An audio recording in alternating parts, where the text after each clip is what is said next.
Boa noite. A paz seja convosco. Amém. Graças a Deus. Abra sua Bíblia em Atos 12. E por aquele tempo o rei Herodes estendeu a mão sobre alguns da igreja para os maltratar. E matou a espada Tiago, irmão de João, e vendo que isto agradara os judeus, continuou mandando prender também a Pedro. E era o dia dos asmos. E havendo-o prendido, encarcerou na prisão, entregando a 4 quaternos de soldados para que o guardassem, querendo apresentá-lo ao povo depois da Páscoa. Pedro, pois, era guardado na prisão, mas a igreja fazia contínua oração por ele. Amém? Senhor, fala conosco, nós te pedimos em nome de Jesus. Amém. Irmãos, eu estava meditando sobre esse texto aqui. Herodes tinha decretado o futuro de Pedro. Herodes pensava também em matar a Pedro, o apóstolo de Jesus. Ele já tinha matado Tiago, e agora ele pretendia também matar a Pedro. E Herodes, eu creio que ele achava que a sentença que ele pretendia dar a Pedro, porque ele percebeu que os judeus gostaram do que ele fez com Tiago, então ele falou: vou fazer a mesma coisa com Pedro. Eu creio que ele achava mesmo que já Pedro estava condenado. E diz que ele manda prender Pedro lá na cadeia com uma segurança máxima. Coloca 16 soldados para tomar conta de Pedro, para não ter jeito de que ele saísse da prisão.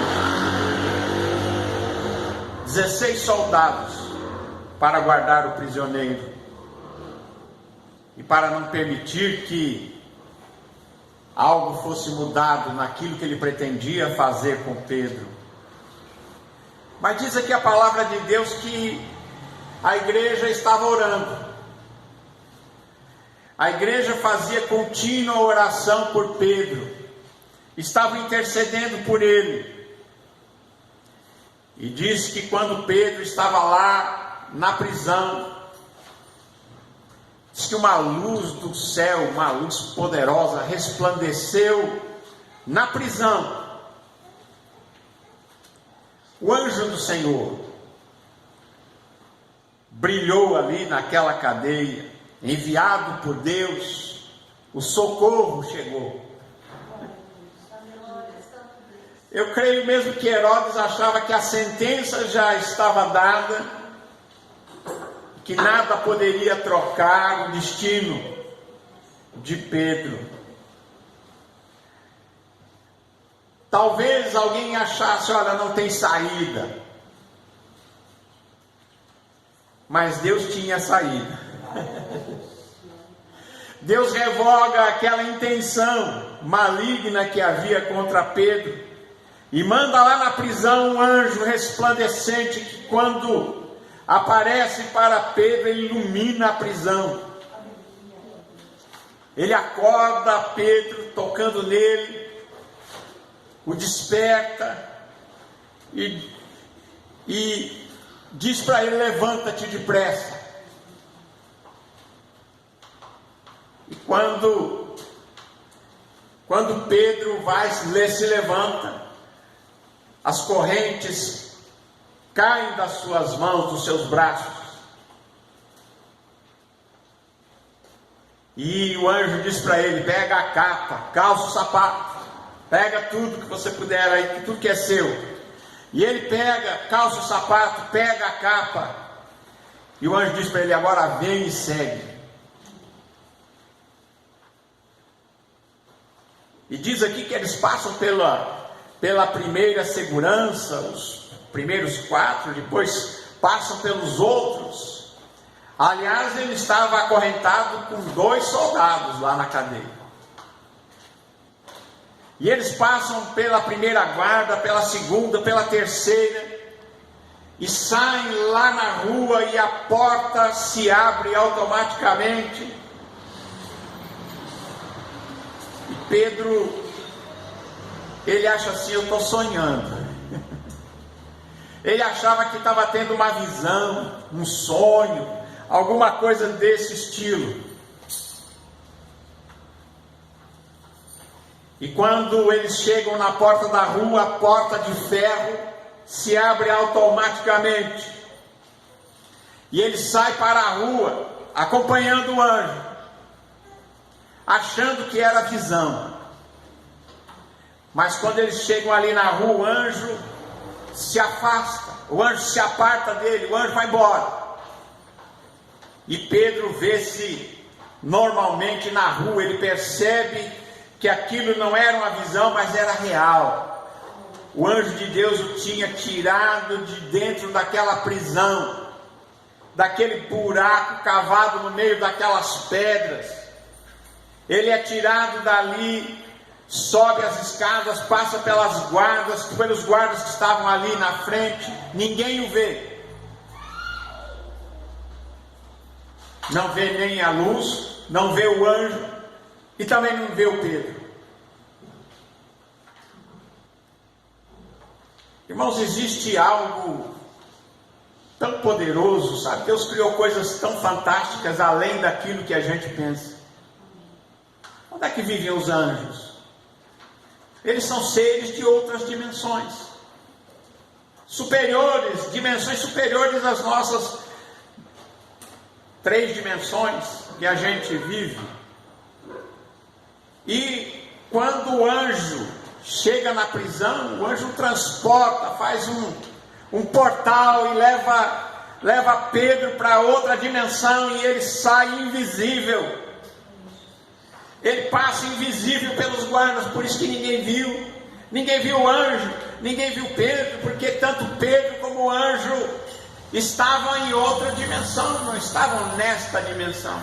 Embora eles vissem, embora Pedro visse escada, porta, soldados, e quando ele está lá na rua, ele percebe: o Senhor enviou o seu anjo e me livrou de tudo aquilo que Herodes pretendia fazer comigo e daquilo que os judeus queriam que ele fizesse. Irmãos, sentença sobre Pedro já estava determinada. Herodes achava que ele tinha algum poder, mas o poder de Deus é maior que o poder do homem. O poder de Deus é maior do que o poder de Herodes ou de qualquer rei, presidente, juiz, porque o poder de Deus, ele é maior. E Deus livra Pedro daquela prisão e da morte certa que se seguiria naqueles dias. E quando Herodes manda lá na prisão e buscar o Pedro para dar a ele a sentença de morte, não encontram ninguém, todo mundo apavorado lá. Cadê o homem? Sumiu.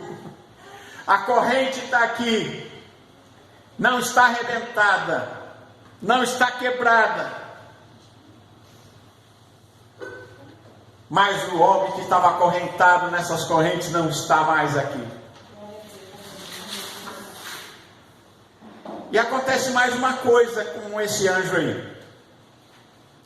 No dia seguinte, o Herodes, que estava com esse plano de matar Pedro, diz que ele tinha ali uma audiência com o pessoal de Tiro e de Sidom, que veio pedindo através de Blasto, o camarista do rei, pedir uma audiência com Herodes, para que ele fosse favorável, porque o povo de Tiro e Sidom tinha comércio ali com a jurisdição de Herodes. Então Herodes se veste com a sua melhor roupa, se veste com roupas reais, se apresenta diante daquele povo e começa a falar.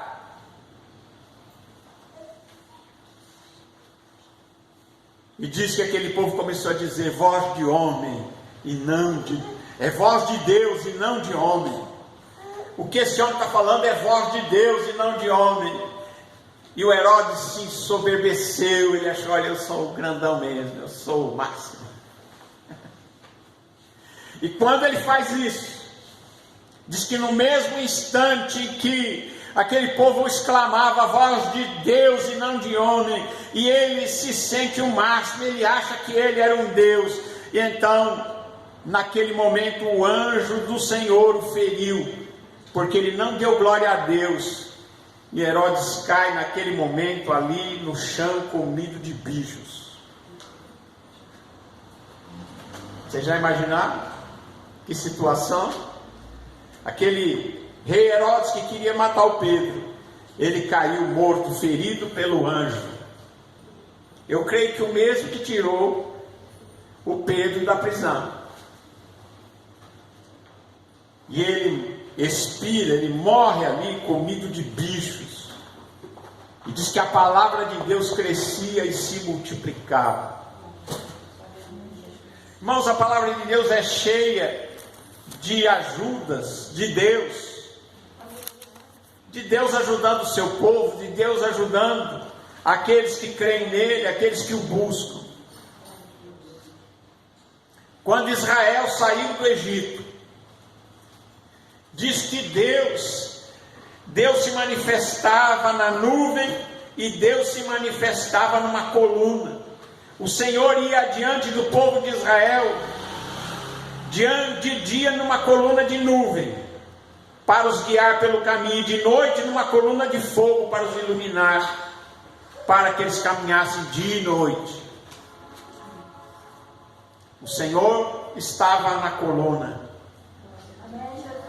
estava na nuvem, que os cobria, para que eles não fossem abrasados pelo calor do sol. Estava na coluna de fogo, que os iluminava à noite e os aquecia do frio do deserto. E diz que nunca tirou de diante da face do povo a coluna de nuvem e de dia, e nem a coluna de fogo de noite. E o povo estava sendo tirado para a liberdade, estava sendo livre da escravidão do Egito. Uma grande nação da sua época, a maior nação, a grande potência da sua época. E Deus, com mão forte e poderosa, os tira do Egito e os liberta. E diz aqui que quando Israel chega próximo ali do Mar Vermelho, o exército de Faraó vem em perseguição do povo de Israel, com seus cavalos, os seus cavaleiros, as suas bigas, os seus soldados e muito armamento. E o povo de Israel estava sem saída, mais ou menos assim como estava Pedro na prisão, sem saída.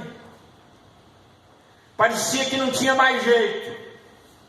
E então o povo começa a clamar. Clamaram ao Senhor, os filhos de Israel temeram muito, então clamaram ao Senhor. E quando Moisés começa a clamar, então Deus diz para Moisés: porque clamas a mim? Dize aos filhos de Israel que marchem, e tu levanta a tua vara, estende a tua mão sobre o mar e fende-o, para que os filhos de Israel passem pelo meio do mar em seco. E Moisés levanta a sua mão, a sua vara, e aquele mar se abre, e diz que o povo começa a entrar pelo meio do mar, uma parede de água de um lado, uma parede de água do outro, e o povo passa pelo meio com o pé seco, no meio do mar. E diz quando os egípcios chegam até ali, eles também entram também por aquele caminho, mas aquele caminho não era o caminho para os egípcios, era o caminho para o povo de Israel, para o povo de Deus. E eles entram atrás do povo de Israel, seguiram os egípcios e entraram atrás dele, todos os cavalos de Faraó, os seus carros, seus cavaleiros, até o meio do mar. Mas aconteceu uma coisa interessante. O anjo de Deus que ia diante do exército de Israel se retirou e ia atrás deles. Ora, quando eles iam dirigindo o povo de Deus, o anjo ia na frente, na coluna de fogo e na nuvem. E agora, quando a perseguição vem, o anjo do Senhor sai da frente, passa para trás, vai para a retaguarda e fica entre os egípcios e o povo de Israel. E diz aqui que a coluna de nuvem se retirou de diante deles e pôs atrás. O anjo que estava diante deles vai para trás e ia entre o campo dos egípcios e o campo de Israel. E a nuvem era escuridade para os egípcios e para Israel ela clareava a noite. De maneira que em toda a noite não chegou um ao outro. O exército que perseguia Israel não conseguiu alcançar Israel. Porque Deus enviou os seus anjos para ajudar o povo de Deus. Deus tem anjos para ajudar a gente, como ajuda a nossa irmã, né? Deus tem os seus meios. Glória a Deus.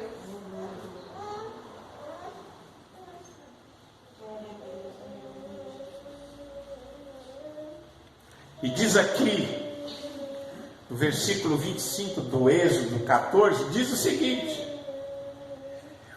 aquele anjo do Senhor que saiu da frente, passou para trás, diz aqui, tirou-lhes as rodas dos seus carros. Eu fico imaginando, né, aquele povo querendo alcançar o povo de Israel com bigas, com carros de combate, e de repente o anjo tirou a roda deles, encrencou as rodas, fez as rodas caírem dos carros, tirou-lhes as rodas dos seus carros e fez-los andar dificultosamente.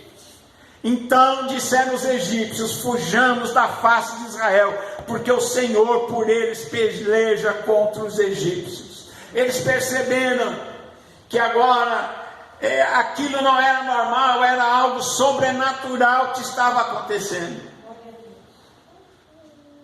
Era a interferência, era Deus interferindo, Deus enviando seus anjos para dificultarem os inimigos de destruírem o povo de Israel, para impedirem que eles matassem e destruíssem o povo de Israel.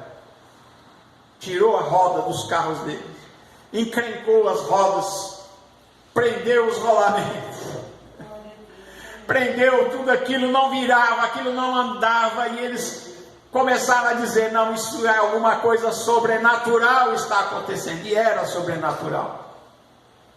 Nós temos um Deus que é sobrenatural, Ele age sobrenaturalmente. Amém. E graças a Deus, a palavra de Deus diz lá no livro de Hebreus que os anjos são espíritos ministradores para ministrar em favor dos santos, em favor daqueles que hão de herdar a salvação. Você que tem a Jesus como Senhor e Salvador, Deus tem anjos para te ajudar. Amém? Graças a Deus. Eu estou falando aqui de anjos sobrenaturais, de outra dimensão.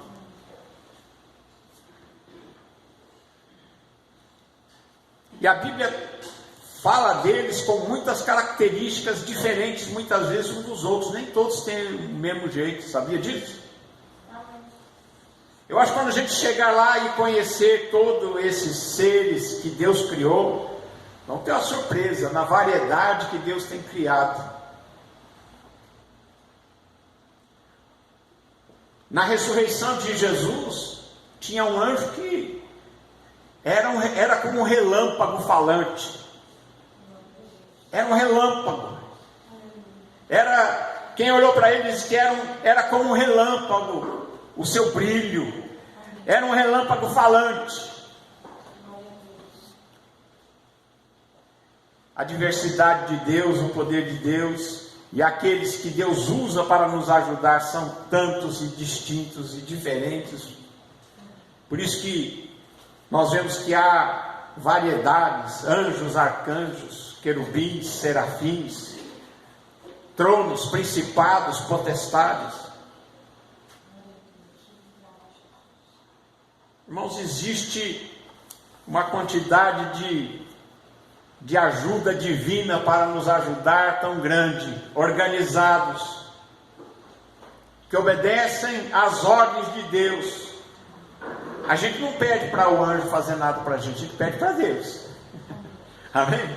A gente não ora para anjo, não vai pedir, ó anjo, não, a gente não ora para anjo, a gente pede a Deus. É Deus que envia quem Ele quiser. É Deus que envia anjos. É Deus quem nos ajuda. Amém, irmãos? Eu conheço pessoas que foram livradas da morte por anjo. Eu conheço gente que poderia ter morrido atropelado e não foi. Pessoal procurando debaixo do ônibus, cadê a pessoa? Sabe onde é que estava? Do outro lado da rua. Quando? Não faz muito tempo. Não é no tempo das carroças, é no tempo dos ônibus.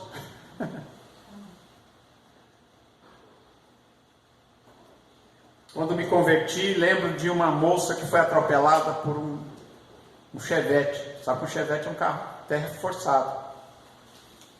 Ela é uma menina bem franzininha. E o Chevette bateu nela, destruiu a frente do Chevette. E a moça estava inteira. Deu umas escoriaçãozinhas assim, uns ralados, mas só. Eu frequentava a igreja que ela frequentava.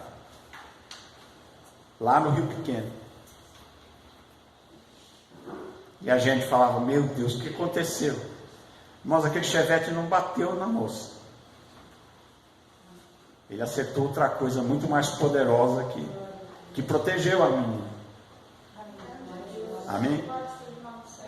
E a gente tem que ter consciência dessas coisas, sabe, irmãos? Que nós não estamos sozinhos. Que Deus, como ajudou o povo de Israel, como ajudou a Pedro, como enviou um anjo lá no barco onde estava Paulo, que Paulo, aquele navio ia naufragar, e Paulo disse, olha, o anjo de Deus, o qual eu sirvo, o anjo do Deus que eu sirvo esteve comigo aqui, e ele disse que ninguém vai morrer nesse navio, o barco vai afundar, mas ninguém vai morrer. Ele disse, mas vocês precisam comer, porque faz tempo que não comeram nada. E aí o povo vai se alimentar e preparar-se para o naufrágio. E diz a palavra de Deus que ninguém morreu naquele naufrágio. Todos se salvaram. Foram dar numa ilha. O barco afundou, mas ninguém morreu. Porque o anjo tinha dito a Paulo, o anjo do Senhor, o Senhor que eu sirvo, o Deus que eu sirvo, esse anjo me falou que Deus tem dado todos os que viajam comigo, Deus tem me dado para que eles não morram. Você vê como é bom você estar perto de gente boa, né? Aquele povo não morreu porque Deus deu para Paulo a vida de todos aqueles homens que viajavam com ele. Muitos deles até eram soldados prendendo Paulo, levando ele para Roma. Mas Deus disse, olha, tenho dado para você para que ninguém morra por tua causa. Amém, irmãos? Amém. Então que nós possamos assim saber, né? Que Deus nos ajuda. Muitas vezes Deus usa também pessoas. Há pessoas que são verdadeiros anjos de Deus para nos ajudar. mensageiros de Deus, gente que Deus levanta para ajudar você que crê nele. Amém? Graças a Deus. Que Deus abençoe você. Que Deus abençoe você que está em casa também. Que o anjo de Deus possa entrar na sua casa também. Que você receba Jesus como Senhor e Salvador. Porque quem tem Jesus como Senhor e Salvador nunca fica só. Sempre tem a ajuda de Deus. Que Deus abençoe a você e a toda a sua família. Em nome de Jesus. Amém.